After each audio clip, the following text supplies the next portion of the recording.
আসসালামু আলাইকুম রহমতুল্লাহ বরকাতুহ। সম্মানিত প্রিয় মুসলিম ভাই ও বোনেরা, আর ইসলামী টিভির পক্ষ থেকে সকলকে জানাই আন্তরিক মোবারকবাদ। আজকে আপনাদের মাঝে আলোচনা করব নামাজের পাঁচ ওয়াক্ত নামাজের সময়সূচি, তাহাজ্জুদ সেহরির শেষ সময়, ইফতারের শেষ সময়, নামাজের নিষিদ্ধ ওয়াক্তসমূহ, সূর্যোদয় সূর্যাস্তের সময়সূচি, প্রত্যেকটা জেলা বিভাগগুলোর নামাজের সময়সূচিগুলো আপনাদের মাঝে আলোচনা করব।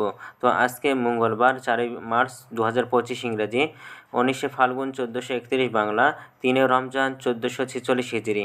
ঢাকা এবং তার পার্শ্ববর্তী এলাকার নামাজের সময়সূচিগুলো তুলে ধরছি।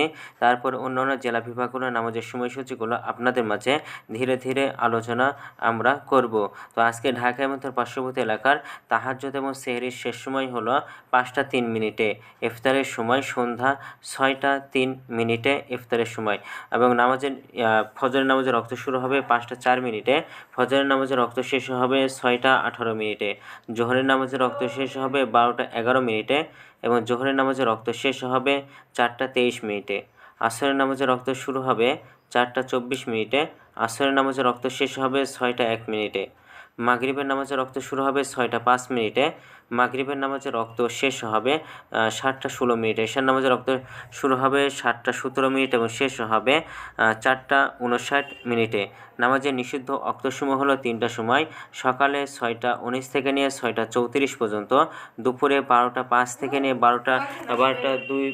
12টা 10 পর্যন্ত, সূর্যাস্ত এবং সকালে সন্ধ্যায় 5টা 47 থেকে নিয়ে 6টা 2 পর্যন্ত। এর মাঝখানে কোনো প্রকার নামাজ পড়তে পারবেন না। এবং আজকে সূর্যাস্ত যাবে 6টা 3 মিনিটে, আজকে সূর্যোদয় হবে 6টা 19 মিনিটে। এই গেল ঢাকা এবং তার পার্শ্ববর্তী এলাকার নামাজের সময়সূচি।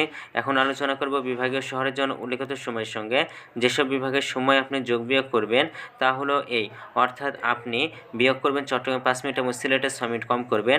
ঢাকা এবং তার পার্শ্ববর্তী এলাকায় যে নামাজের সময়সূচিটা রয়েছে সেখান থেকে চট্টগ্রামে 5 মিনিট এবং সিলেটে 6 মিনিট কম করবেন, এবং যোগ করবেন খুলনাতে 3 মিনিট, রাজশাহীতে 7 মিনিট, রংপুরে 8 মিনিট, বরিশাল 1 মিনিট বেশি করবেন ঢাকা এবং তার পার্শ্ববর্তী এলাকা যে আমাদের সময়সূচি রয়েছে সেখান থেকে। তো আজকের ভিডিওটি পর্যন্ত ছিল, আর এই সূত্রগুলো আমরা নিয়েছি ইসলামী ফাউন্ডেশন থেকে।